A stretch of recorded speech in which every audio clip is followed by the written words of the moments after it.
사도신경으로 신앙 고백 드림으로 새벽 예배 시작합니다.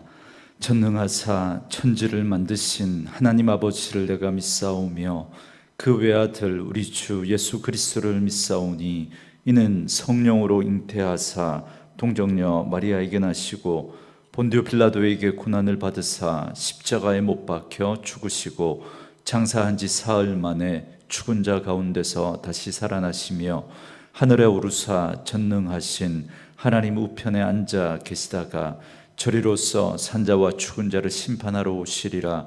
성령을 믿사오며 거룩한 공회와 성도가 서로 교통하는 것과 죄를 사하여 주시는 것과 몸이 다시 사는 것과 영원히 사는 것을 믿사옵나이다. 아멘. 이 아침에 우리에게 주시는 하나님의 말씀은 출애굽기 27장 1절로 마지막 21절 말씀까지입니다. 출애굽기 27장 1절에서 21절 말씀까지 말씀 찾으셨으면 한 목소리로 같이 읽습니다.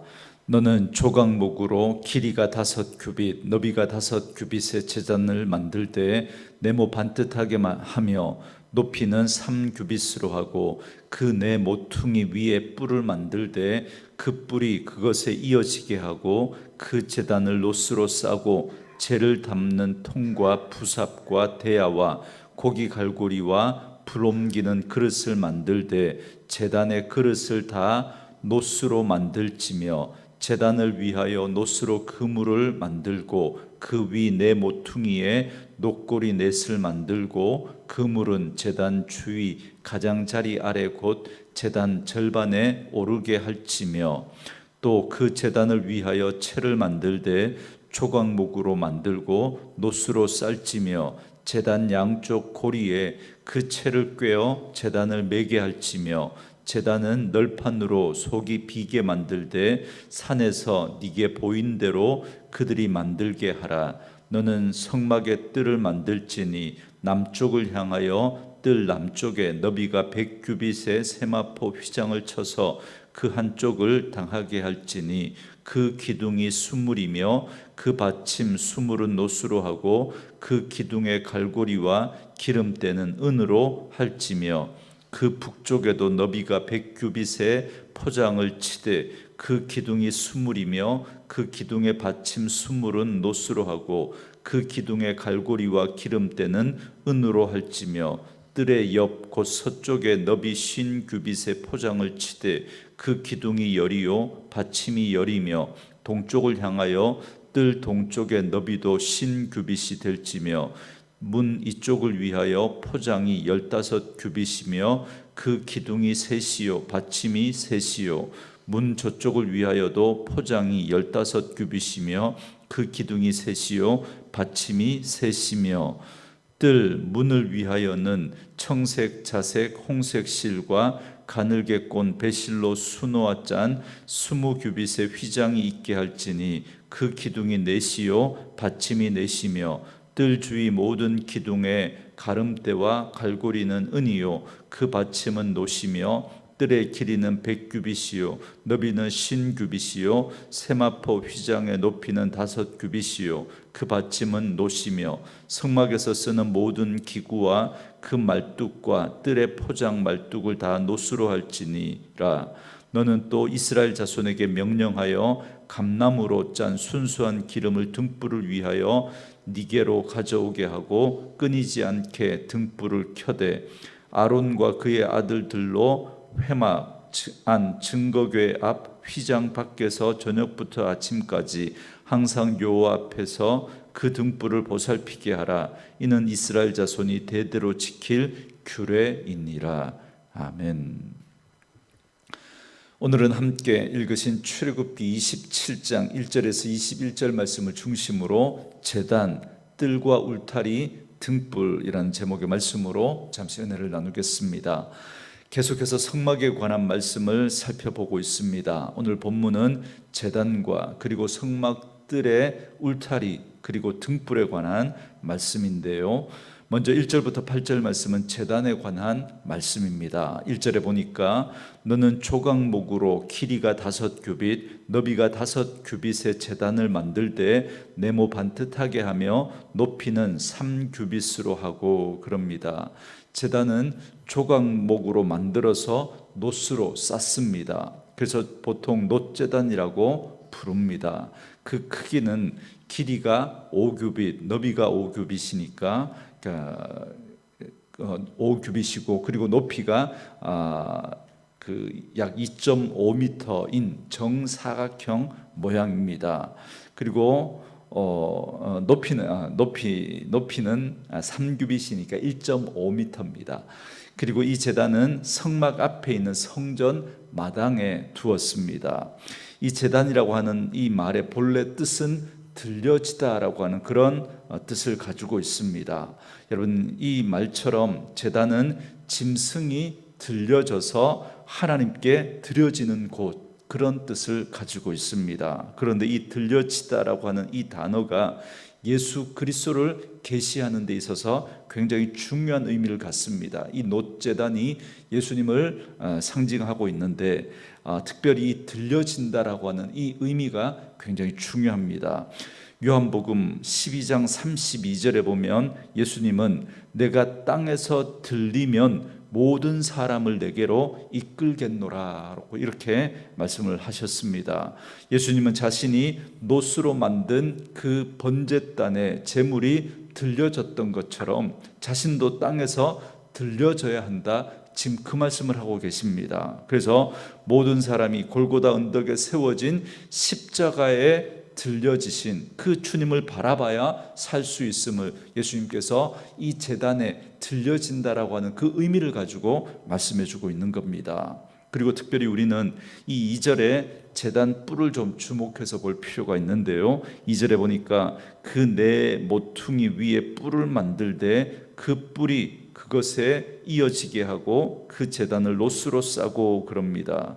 뿔은 전통적으로 하나님의 권능과 힘을 그렇게 상징적으로 표현합니다. 그 뿔이 하늘 높이 이렇게 솟은 것처럼, 그래서 그 뿔은 힘과 권능을 상징합니다. 그렇기 때문에 이 뿔은 구원자로서의 하나님을 보여주고 있습니다. 그래서 시편 18편 2절에 보면 이 뿔을 두고 하나님은 나의 구원의 뿔이라고 그렇게 고백하고 있는 걸 볼 수 있습니다. 그리고 열왕기상 1장 50절에 보면 비록 죽을 죄를 지은 범죄자라고 할지라도 일단 성전으로 도피해서 그 제단 뿔을 잡으면 살 수 있다고 했습니다. 그렇기 때문에 이 뿔은 하나님의 힘을 상징하면서 동시에 죄인을 품으시는 하나님의 은혜를 동시에 보여주고 있는 단어입니다. 여러분, 이것이야말로 우리가 공의로운 그 하나님을 섬기면서도 그 공의로우신 하나님 앞에서 절망하지 않고 좌절하지 않을 수 있는 이유가 되는 것입니다. 왜냐하면 하나님은 공의로우신 분이시기 때문에 그 공의로우신 하나님 앞에 당당히 설 수 있는 사람은 아무도 없습니다. 그 하나님의 그 거룩하심과 그 공의로우심 앞에 서면 우리의 죄가 드러나고 그 죄 때문에 우리는 죽을 수밖에 없는 존재들입니다. 그럼에도 불구하고 우리가 그러한 죽을 죄를 지은 죄인이지만 그 구원의 뿔을 잡는 것처럼 우리가 하나님을 붙들 때 우리는 살 수 있습니다. 이게 하나님의 은혜인 것이죠. 그래서 하나님은 이것을 우리의 믿음으로 보시고 우리의 목숨을 살려주시는 겁니다. 따라서 오늘 우리가 살펴보고 있는 이 제단은 하나님의 공의로우심과 동시에 하나님의 은혜가 함께 어우러져 있는 축복의 장이라고 할 수 있습니다. 하나님은 우리가 회개하고 주님 앞에 나오기를 간절히 기다리십니다. 그래서 우리가 우리의 죄를 자복하고 주님의 그 십자가의 은혜를 구하고 붙들 때 하나님은 우리를 용서해 주시고 우리를 하나님의 자녀로 삼아 주시는 것입니다. 그래서 이를 위해서 하나님은 친히 예수님을 이 땅에 보내주시고 그 예수님께서 십자가에서 제물로 들리셔서 우리를 살려주신 것입니다. 그렇기 때문에 오늘도 우리는 그 주님의 은혜 때문에 오늘도 우리는 하나님 앞에 나아갈 수 있게 된 줄 믿습니다. 계속해서 9절부터 19절까지 말씀은 성전 뜰과 울타리에 관한 말씀입니다. 성전 뜰은 성막 주변의 마당을 말합니다. 9절에 보니까 너는 성막의 뜰을 만들지니 남쪽을 향하여 뜰 남쪽에 너비가 100규빗의 세마포 휘장을 쳐서 그 한쪽을 당하게 할지니 그럽니다. 남쪽 뜰에는 100규빗 그러니까 50m의 휘장을 쳐서 거기에 20개의 기둥을 세우고 각각의 기둥 밑에는 노수로 만든 받침 한 개씩을 두어서 그 놋받침에 끼워서 그걸 세우게 하셨습니다. 여러분 이건 성막의 남쪽과 북쪽 동일하게 그렇게 했습니다. 그리고 성막의 서쪽은 어떻습니까? 12절에 보니까 뜰의 옆 곧 서쪽에 너비 50규빗의 포장을 치되 그 기둥이 열이요 받침이 열이며 그럽니다. 그러니까 성막의 서쪽의 울타리는 50규빗 약 25m 천으로 포장을 치고 10개의 기둥을 세워서 그렇게 그 뜰을 세웠던 거죠. 그러니까 남쪽과 북쪽 절반의 길입니다. 그리고 기둥의 높이는 5규빗 2.5m입니다. 이렇게 해서 성막의 안뜰과 바깥뜰을 구별하게 하신 겁니다. 그리고 동쪽은 조금 다릅니다. 13절에 보니까 동쪽을 향하여 뜰 동쪽 너비로 50규빗이 될지며 그럽니다. 동쪽 울타리의 길이도 서쪽과 똑같이 50규빗 25m입니다. 그런데 14절 15절에 보면 이곳에는 문이 있습니다. 그리고 문 양옆으로 각각 15규빗 새 천으로 울타리를 포장하고 3개의 기둥을 세우라고 말씀합니다. 이렇게 해서 성전 뜰의 전체 크기는 가로 세로 이렇게 50m, 25m라고 하는 이 직사각형의 이 마당이 됩니다. 그러니까 총 1250평방미터, 우리가 익숙한 평수로 하면 약 380평 정도의 이 뜰이 만들어집니다. 그리고 이제 16절에 보면 동쪽에 이 문을 만듭니다. 16절에 뜰 문을 위하여는 청색, 자색, 홍색 실과 가늘게 꼰 배실로 수놓아 짠 20규빗의 휘장이 있게 할지니 그 기둥이 넷이요 받침이 넷이며 그럽니다. 말씀드린 대로 동쪽 벽의 양끝은 15규빗씩 그렇게 포장을 치고 청색, 자색, 홍색 실과 가늘게 꼰 배실로 수놓아 가로 20규빗 그러니까 10m짜리 휘장으로 문을 만들게 했습니다. 우리가 여기서 특별히 주목해 볼 건 이 울타리의 문입니다. 문은 청색, 자색, 홍색 실과 가늘게 꼰 배실로 수놓았습니다. 이게 여러분 성막 덮개를 만들 때 가장 첫 번째 안쪽에 그러니까 이 장막 안에서 보면 바로 보이는 그 천장이 바로 이렇게 만들었죠. 똑같은 재료로 그렇게 수놓아서 만들게 했습니다. 어제 말씀드린 것처럼 이 첫 번째 이 덮개는 하나님의 영광을 보여주는 것이라고 말씀드렸습니다. 그리고 여기 가늘게 꼰 배실과 청색, 자색, 홍색 실은 그리스도를 의미하는 그런 상징을 하고 있습니다.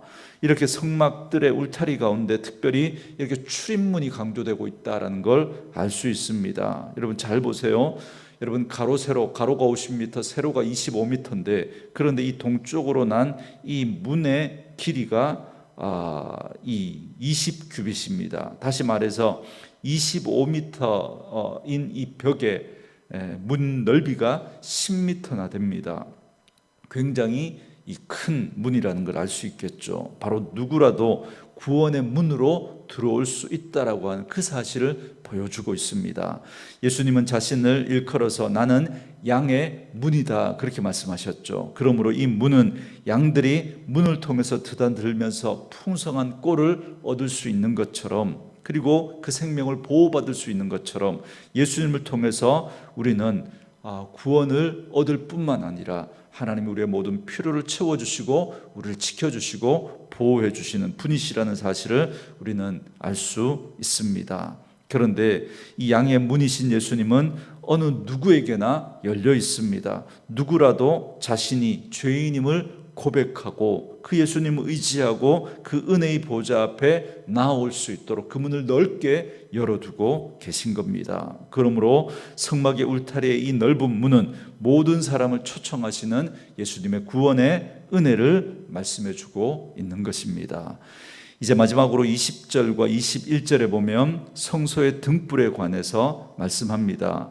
어제 말씀에서 7개의 촛대로 이루어진 순금 등대에 관해서 살펴봤는데요, 이 등대의 잔에 감람유를 부어서 등불을 킬 것을 명령하십니다. 그런데 중요한 건 이 등불이 꺼지지 않게 해야 한다라는 것입니다. 그래서 제사장들의 사역 가운데 하나가 아침 저녁으로 이 등불을 살펴보고 꺼지지 않게 하는 것입니다. 그래서 아론과 그의 아들들은 저녁부터 아침까지 항상 등불이 밝혀져 있는지를 살펴야 했습니다. 여러분, 이 등불은 하나님의 임재를 상징합니다. 그러므로 성막 안에 등불이 켜져 있다는 건 언제나 하나님께서 이스라엘 백성들과 함께하고 있다는 걸 보여주고 있는 것입니다. 오늘날 교회도 마찬가지죠. 교회에 하나님의 임재하심이 없다면 더 이상 그 교회는 교회라고 말할 수가 없습니다. 교회가 교회로서의 그 힘을 갖고 그 의미를 갖는 건 하나님이 그 교회 가운데 함께 하시기 때문인 줄 믿습니다. 또한 이 등불은 꺼지지 않고 계속해서 켜져 있어야 했던 것처럼 이 등불은 세상 가운데 구별된 삶을 살아가야 하는 하나님의 백성들의 그 빛된 모습을 또한 보여주고 있습니다. 여러분, 성도는 진리를 따라 빛된 삶을 살아야 합니다. 그래서 하나님께서는 우리를 빛으로 부르셨습니다. 그래서 우리는 그 부르심에 합당한 모습으로 세상 가운데 빛으로 존재해야 되는데, 말씀드린 것처럼 여러분, 그 빛은 우리가 세상 가운데 우리의 착한 행실을 통해서 드러나야 합니다. 하나님은 그걸 위해서 우리를 빛으로 부르셨습니다. 그래서 우리는 세상 가운데 존재할 때, 살아갈 때 우리의 착한 모습을 통해서 더 바르고 예의 있는, 또 매너 있는 그러한 모습을 통해서 우리는 세상 가운데 빛된 모습으로 드러나야 합니다. 그것이 우리 성도들이 이 세상에 존재함으로 세상 가운데 하나님을 드러내는, 그것이 바로 전도의 삶이 되어지는 것입니다. 그래서 세상의 절망과 탄식과 고통 가운데 신음하는 그러한 사람들에게 우리들의 빛된 삶을 통해서 그들을 주님께로 인도하는 저희들의 삶이 되어야 할 줄 믿습니다. 예수님은 이 세상의 빛으로 임하셨고 또 우리를 그 빛으로 또한 부르셨습니다. 그러므로 날마다 그 주님의 빛에 거하면서 그 빛을 받아 세상 가운데 그 빛을 드러내는 삶을 살아가는 저희들 되어서 희생 제물로 이 세상 가운데 높이 들리신 그 예수님을 그들이 바라보고 그들이 그 넓은 그 구원의 문으로 들어가는 그런 놀라운 은혜가 있도록 저와 여러분들이 세상 가운데 그런 삶을 살아가는 은혜가 있기를 주의 이름으로 축원합니다. 오늘 주신 말씀 우리 묵상하면서 이 찬양 들으시고 함께 기도한 시간 갖겠습니다.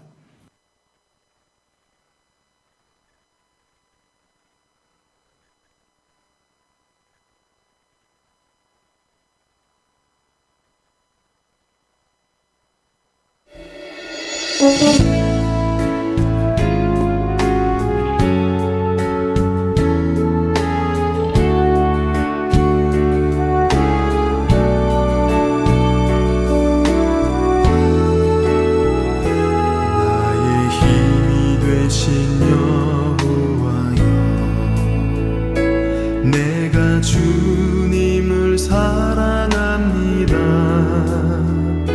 주는 나의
주세